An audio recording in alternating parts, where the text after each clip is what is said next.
Hey, welcome to my channel. My name's Christina Kent and I'm an artist based out of San Francisco. And today I wanted to show you my new art studio. Let's check it out. I recently got this studio space in a warehouse with a few other artists and I am absolutely loving it. Here is my space.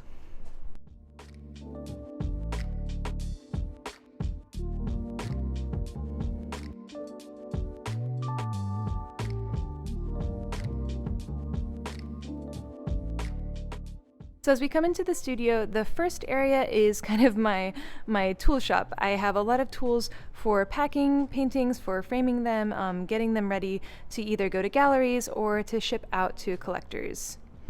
I like to have all my tools arranged on this pegboard so that it's easy to find where everything is. I also have paper for wrapping up my paintings, and then underneath this table here is where I store a lot of my frames. Next, I have a little seating area with a lot of the rest of my storage. I store my painting waste in this metal bin here, and then I also store a lot of old cardboard boxes. I use boxes for shipping all the time, and so whenever I get one, I don't like to throw it away. I like to try to reuse them, so I store those over here. I also have a lot of packing materials in this big container here. And then here is my little snack and tea and coffee area, really important to have in the studio. I also have my growing collection of art books, so these are things I like to look through when I need some inspiration. And this area I want to organize a bit better. It has some miscellaneous stuff like soap for cleaning my brushes, some retouching varnish, lots of paper, and then inside the cabinet here is also just extra storage. So I store a lot of paintings that I don't have space to put up or that I'm holding for shows. I have panels for painting on and other kind of miscellaneous studio things. Behind my door is where I store a lot of blank canvases. I like to have canvases ready in a variety of sizes so that whenever I have an idea, then I'm ready to start painting. And then over here, I have another seating area, which is really nice when I'm having studio visits or when I just need to relax. And of course, I have a lot of paintings on the walls. Here's my desk area. This is really helpful when I need to respond to emails or edit YouTube videos, things like that. I have a fan underneath, which is really helpful on hot days. And then I also have some plants that my friends gave me and some pottery that another friend of mine has made. And then here is my wall of rejections, and if you haven't seen my video on rejections, be sure to check it out. But basically, I like to keep my rejections up here as a reminder of all the things that I've tried.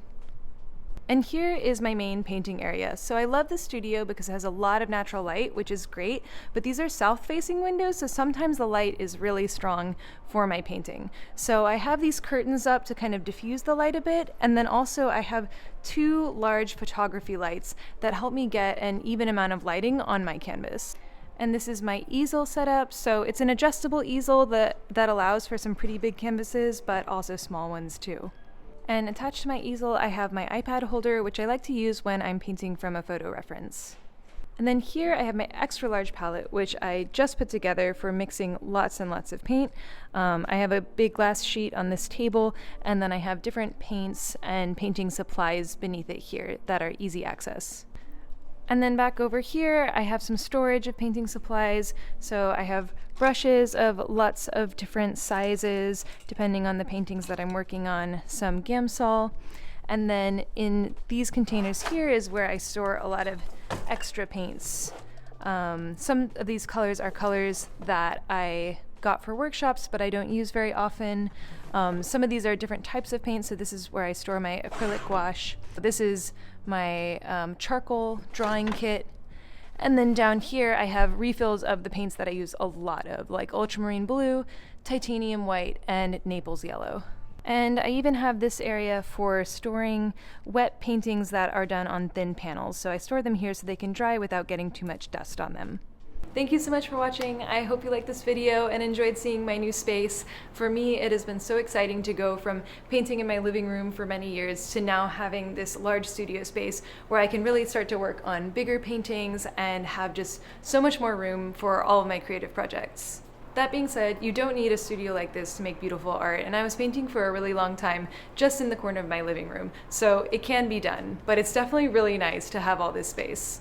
And the studio for me is still a work in progress. I'm constantly thinking about new ways I can organize things and better ways to utilize the space for the work that I want to do. If you have a studio space of your own, whether it's an art studio like this, or it's just a space in your living room, or even if it's your kitchen countertop, let me know in the comments. Or if you have any questions about the studio, let me know and I'd be happy to answer those in the comments. Thank you so much for watching, and as a quick reminder, these videos aren't sponsored by anyone, but if you like my videos and you want to support my work, you can join my Patreon at the link. And as always, a huge shout out to my supporters on Patreon. Thank you guys so much for supporting this channel and making these videos happen. Thanks again for watching, and I'll see you next time.